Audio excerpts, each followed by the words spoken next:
안녕하세요. 보타임의 미국 소식입니다. 6월 23일 헤드라인 뉴스를 전해드리겠습니다.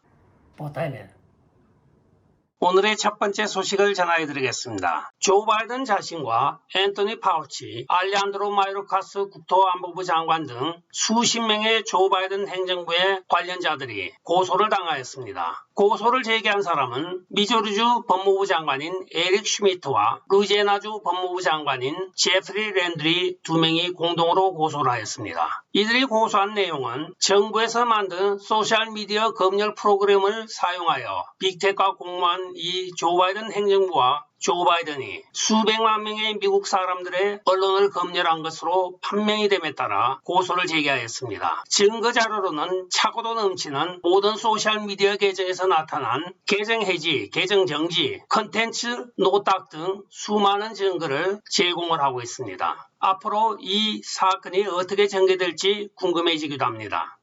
다음 소식입니다. 코비드가 발생하자 조 바이든이 BBB 법안이라고 하여 2조 9천억 달러를 1차로 의회에서 요청을 하였고 그게 추가적으로 총계 4조 6억 달러에 대한 BBB 법안 지원을 하는 자금이 미국에 투여가 되었습니다. 그러나 오늘 밝혀진 바에 따르면 이 BBB 법안에 소요된 금액들이 미국 경제 발전에는 하나도 반영되지 않은 것으로 나타나고 있습니다. 이 BBB 법안을 통하여 고용된 사람들의 한 명당 약 86만 불에 가까운 경비가 소요되었다고 합니다. 25만 불 이상이 소요가 될 때는 투여된 정부 자금이 전혀 효과가 없다는 것을 증명하는데 거꾸로 지금 마이너스 효과를 내고 있는 것으로 밝혀지고 있습니다. 대부분 경제 전문가들은 이 많은 돈이 도대체 어디로 갔는지 모르겠다고 하면서 이야기를 하고 있습니다. 법안이 통과되어 국방부를 거쳐서 나간 것도 있고 또 여러 가지 행정부를 통해서 나간 흔적은 있으나 그 돈들이 어디에 쓰여졌는지는 아무도 모른다고 합니다.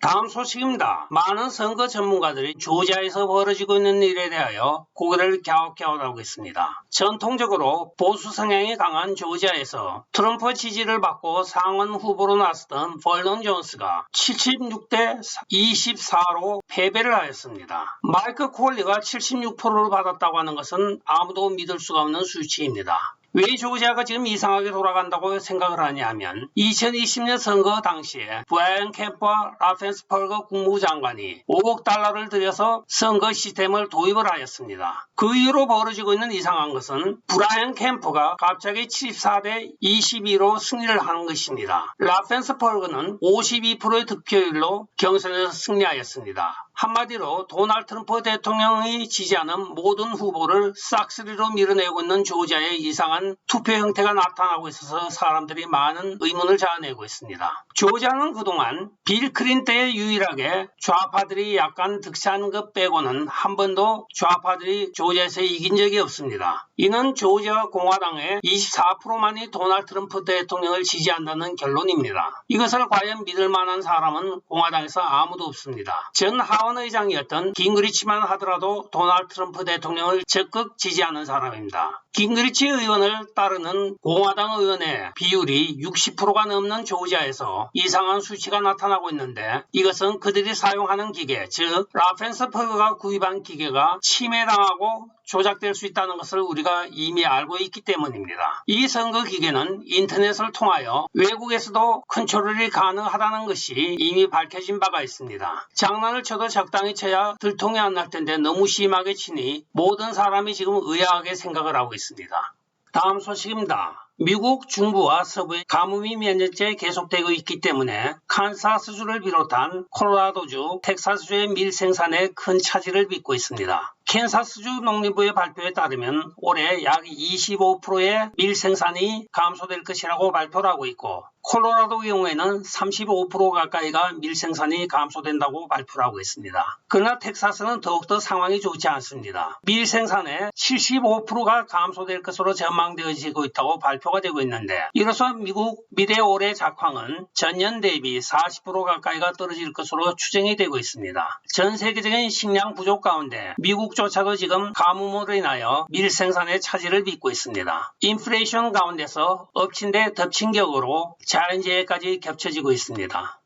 다음 소식입니다. 조 바이든 행정부가 전기차를 사라고 독려하고 있는 가운데 실제적으로 전기 차량에 대하여 여러 가지 문제점이 제기되고 있습니다. 물론 충전 시간이라든가 또 충전으로 갈 수 있는 거리의 제한 등 많은 제한이 있지만은 오늘 새로운 사실로 또 하나 대두가 되고 있는 것이 있습니다. 보통 미국에 2, 3년 된 중고차를 사는 사람들이 새 차를 사는 사람들에 비하여 2배 이상의 비율을 보이고 있습니다. 그러나 3년을 사용한 전기차를 살 경우에는 약 13,000불에 해당하는 전기 배터리를 새로 올려야 된다고 전해지고 있습니다. 결과적으로는 지금 5만 불 남짓하게 가는 전기차를 사서 3년을 타고 경우에 따라서는 4년, 5년 갈 수도 있지만은 전기 배터리를 다시 새 것으로 바꾸는데 옛날에 6, 7,000불 하던 전기 배터리가 자재값이 올라서 최근에는 13,000불을 넘어서고 있다고 전해지고 있습니다. 따라서 싸게 중고차를 구입하던 시대는 지나가고 있는 것입니다. 또 다른 원인은 이 중고차가 고장날 때를 대비하여 정비소가 있어야 되는데 정비사가 턱없이 부족하다는 것입니다. 그리하여 대부분 정비라고 하는 것이 배터리를 통째로 갈아 끼우는 모듈 체인지에 불과하다고 하는 것입니다. 전문가가 부족한 상황에서 아직까지는 딜러에서 테슬라나 전기차를 수리하는데 별 무리가 없지만 2, 3년 후에 대대적으로 중고차가 쏟아져 나오고 수리가 필요할 때는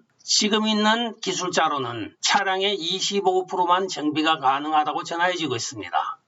다음 소식입니다. 에릭 애덤슨 뉴욕시장이 약 100대가 넘는 불법 오토바이들을 불도저로 깔아뭉개면서 폐차 처분하는 장면이 나오고 있습니다. 뉴욕에서는 오토바이를 타고 시내를 질주하는 것이 불법이 되어 있습니다. 에릭 애덤스의 발표에 따르면 더 이상 뉴욕에서는 불법 오토바이의 횡포를 용납하지 않겠다고 하며 이 오토바이 주인들에게 벌금을 내고 돌려주게 되면 또 거리로 나오기 때문에 벌금도 필요 없이 전부 압수하여 분쇄한다고 이야기를 하고 있습니다. 이 폐차가 된 오토바이들은 전부 재활센터로 고철로 보내진다고 오늘 전해지고 있습니다. 과연 개인의 사유재산을 불법 주차했다는 이유 하나만으로 전부 압수하여 이렇게 마구 우시는 것이 민주주의에 합당한 일인지도 모르겠습니다. 시 차원에서 오토바이가 뉴욕에 들어오는 것은 불법이라고 설정을 해놓고 이 수백 대의 오토바이를 압수한 다음에 다 때려 부시는 것입니다. 여러분들 오토바이 타고 뉴욕 가지 마세요.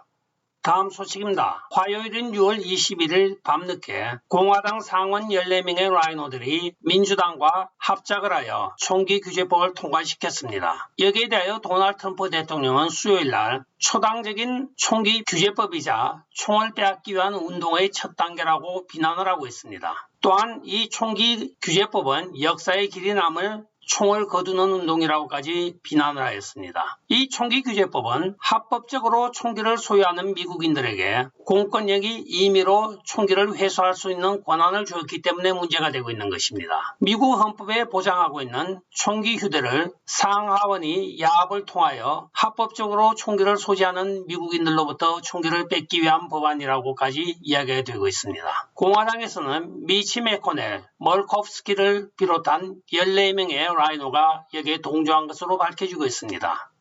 다음 소식입니다. 노스다코타 법무부 장관인 드루 위글리가 빌 게이츠가 소유하고 있는 24만 2천 에이커에 달하는 농지에 대하여 사용 계획서를 제출하라고 오늘 공식 사안을 발행하였습니다. 노스다코타 법에 의하면 농지는 유한회사 또는 회사가 소유하지 개인은 소유 못하게 되어 있습니다. 이것을 피하기 위하여 레드 리버 트러스트라고 하는 재단을 통하여 빌 게이츠가 구입한 것으로 밝혀지고 있습니다. 이들이 주법에 따라서 엄격하게 제한하고 있는 토지사용법을 준행하지 않을 경우에는 신탁 1년 이내에 토지를 매각하게 되어 있습니다. 토지를 매각하지 않을 시에는 10만 불의 벌금이 취해지며 주정부 차원에서 압수하여 공매 처분할 수 있게 되어 있습니다. 빌 게이츠는 이 땅의 용도를 인조고기를 만들기 위한 농지 확보라고 항상 이야기를 하곤 했습니다. 몇 번 보도하여 드린 바와 같이 미국에서 최대의 농장주는 지금 빌 게이츠입니다. 다음 소식입니다. 화요일인 6월 21일 밤늦게 조 바이든은 기자와의 대담에서 두 번째 팬데믹이 다가오고 있기 때문에 돈이 더 필요하다고 이야기를 하고 있습니다. 이에 기자들은 지금 유아들에게 백신을 맞추기 위하여 돈이 더 필요한 것이 아닙니까 하니까 유아들에게 쓸 돈이 아니고 다가오는 팬데믹에 대비하기 위하여 돈을 더 확보해야 합니다고 이야기를 하고 있습니다. 그렇게 많은 돈을 뿌리고 뒤로 제끼고 하여 미국 전체가 지금 인플레이션이 일어나서 난리가 나고 있는 마당에 아직도 돈 타령하고 있는 조 바이든, 그간에 가져갔던 많은 돈들은 어디에 쓰여졌을까요? 오늘의 마지막 소식을 전해드리겠습니다. 지금 미국에서 가스값이 천정부지로 치솟고 있는 가운데 이 가솔린 가격에 대한 세금이 민주당이 주도하는 도시에서 더 높은 것으로 나타나고 있습니다. 연방 세금 경우에도 민주당이 주도하는 주와 공화당이 주도하는 주의 차이가 약 9센트 정도 나고 있고 지방세에서는 평균 20전 이상의 차이가 나고 있다고 합니다. 민주당 주도의 시들이 더 많은 세금을 거두는 이유로는 도로를 더 많이 정비하고 더 쾌적한 환경을 만든다고 하고 있는데 실제적으로는 도로 보수나 환경에 대해서는 별다른 차이가 없다고 오늘 발표가 되고 있습니다. 끝까지 시청해 주셔서 감사합니다. 좋아요, 구독, 알림 그리고 공유 부탁드리고 댓글 많이 부탁드리겠습니다. 안녕히 계십시오. 바이.